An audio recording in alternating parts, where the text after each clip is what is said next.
So Ochoa has actual knowledge that it was I who essentially ratted him out to the Nevada Secretary of State.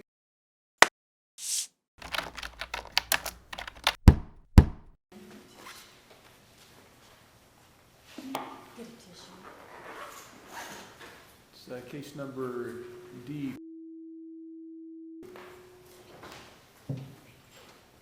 Good morning, Your Honor. May it please the court.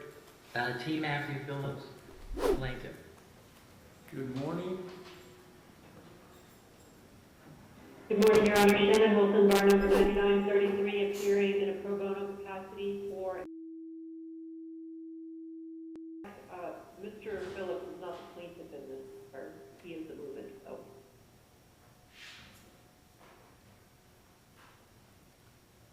That is correct. I misspoke. I'm sorry, Your Honor. So it looks like it's Mr. Phillips is the defendant in the case, and this is on for a motion to disqualify Judge Ochoa, correct? Yes, Your Honor, that's correct.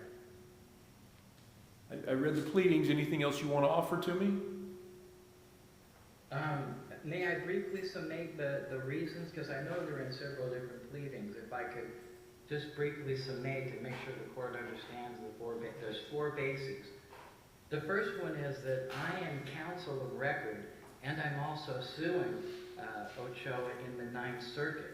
The matter is Phillips versus Ochoa, and the fact that that adversarial capacity, that should be sufficient to disqualify him.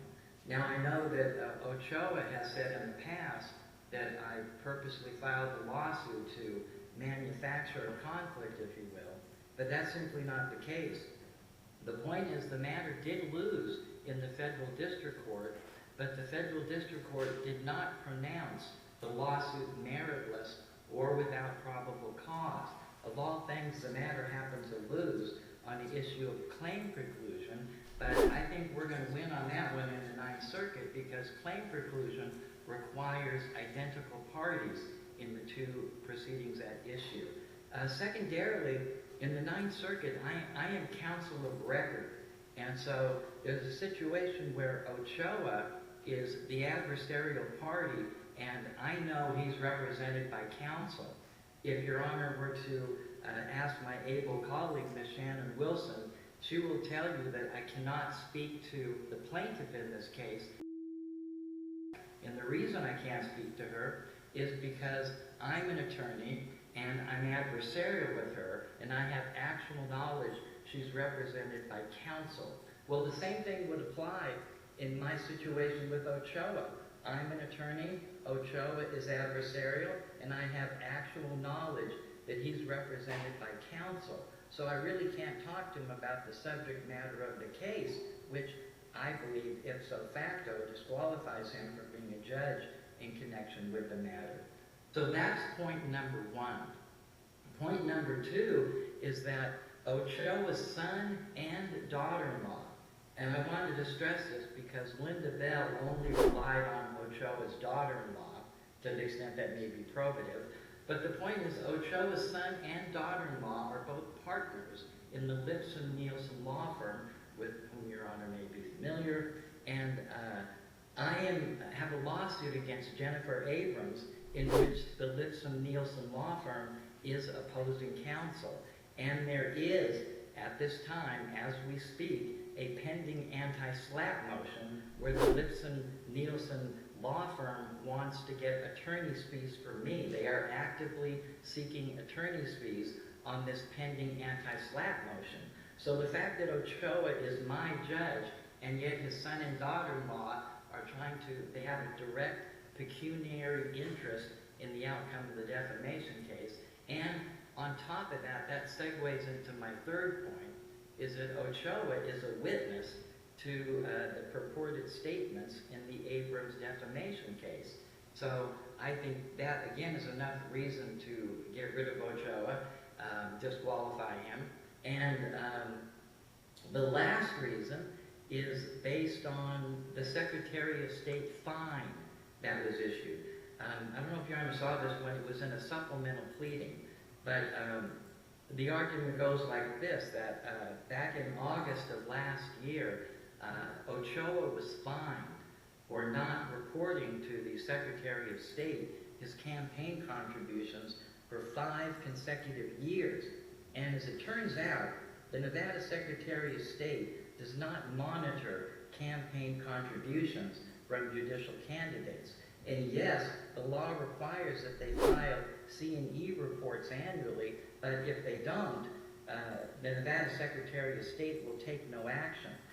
That duty is incumbent upon citizens if anyone's going to do it. But it does come with a catch. If somebody like myself were to complain about Judge Ochoa, who failed to file C&E reports for 5 consecutive years, well, if I file that complaint, the judicial officer is entitled to know the identity of the complaining party. So Ochoa has actual knowledge that it was I who essentially ratted him out to the Nevada Secretary of State, and he was indeed fined. He was, at one point, I claimed he had to pay $50,000 in fines because the fines can be $10,000 per year, and Ochoa failed to file these C&E reports for 5 consecutive years. So I think human nature, if you're looking at this under the RIPO standard, the United States Supreme Court precedent in RIPO v. Baker, it's very clear, and it's an objective test. I think from the outside looking in, anybody knowing that I am the cause, in fact, of Ochoa being fined, I think they would reasonably think that Ochoa might harbor some resentment. I mean, for goodness sake, if somebody gets a parking ticket, there's going to be some resentment against the person who gave them the ticket, and so I think the same thing holds true here. I would respectfully request that the court disqualify Ochoa. And, you know, the point is also, Ochoa didn't put this in his affidavit that was late filed under 1.235. They have 5 court days to do it, but he was late, and I made a motion to strike what he had written. But the point is, I think that under the RIPO versus Baker standard, the risk of bias is simply constitutionally intolerable. And I want to thank Your Honor for indulging me and allowing me to say all this. And I ask that you please disqualify Judge Ochoa. So what exactly happened with Judge? It seems like Judge Ochoa did recuse in this case once it got reassigned to a different judge, and then it got put back to Judge Ochoa. Can you shed some light on that? Yes, I'd be happy to, Your Honor. I think what's happening is if I could, you know, I'm aware, you know, that I'm criticizing a judicial officer here, but I think the problem lay with Judge Hoskin.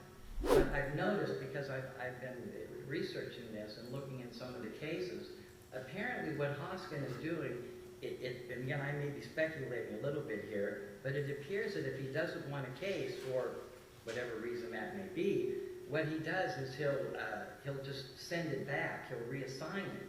But the point is that he does not have the capacity, or rather the standing, to reassign, because he is not the chief judge in the 8th District, nor is he the presiding judge in the family court.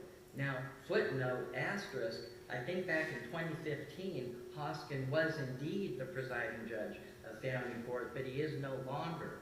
Now, what Linda Bell had noticed, and I wanted to acknowledge this, I think Linda Bell caught this, and I think it's important. What Hoskin is doing is he's improperly relying on EDCR, those are the 8th District rules, 1.60 subsection 8. And 1.60 subsection H allows judges to transfer cases or reassign them if a matter is in the wrong division. And I'm using the Austin Powers air quotes here, saying division, because I think that's important. If the way I read 1.60 subsection 8 of the local rules, if a judge, I don't know, is in the probate department, for example, and they get a criminal case, for example, that would be in the wrong division and they could send it back. But what Hoskin is doing is Hoskin is engaging in judicial review, and Hoskin is improperly playing the role of appellate court and reviewing Ochoa's order. And Hoskin had determined that Ochoa committed legal error, and because of Ochoa's legal error, he remanded the case. And again, I'm using that term in a sense here, colloquial sense, I guess, because he doesn't have the ability to remand. Respectfully, I would refer Your Honor to the Nevada Constitution. At Article 6, Section 4, it very clearly delineates that the appellate courts, and only the appellate courts, are able to do judicial review. This is also mentioned in the Roethling case, Rothling, and I cited that in one of the briefs. But the Roethling case stands for the proposition that one district court judge cannot engage in judicial review, or appellate review, if you will, of another judge's order. And that's precisely what Hoskin did. Hoskin acted without subject matter jurisdiction. Because again, Article 6, Section 4 of the Nevada Constitution is very clear about the separation of powers, that only the appellate courts and the Supreme Court are able to engage in any kind of appellate review. So what Hoskin is doing is he's acting without subject matter jurisdiction, improperly playing the role of appellate court, and because he doesn't want the case, presumably, he reassigns it ostensibly under EDCR 1.60 subsection H, pretending that he's sending it to another division. But again, Hoskin's just sending it to a different department, from department whatever to department S. That's not an interdivisional, that's a interdepartmental assignment. So that's basically it. The short answer to your question, Your Honor. That wasn't a short answer at all. That was a long answer. But I got it. I appreciate that. I'll get you guys a written order, hopefully within the next week. Thank you, Your Honor. Thank you.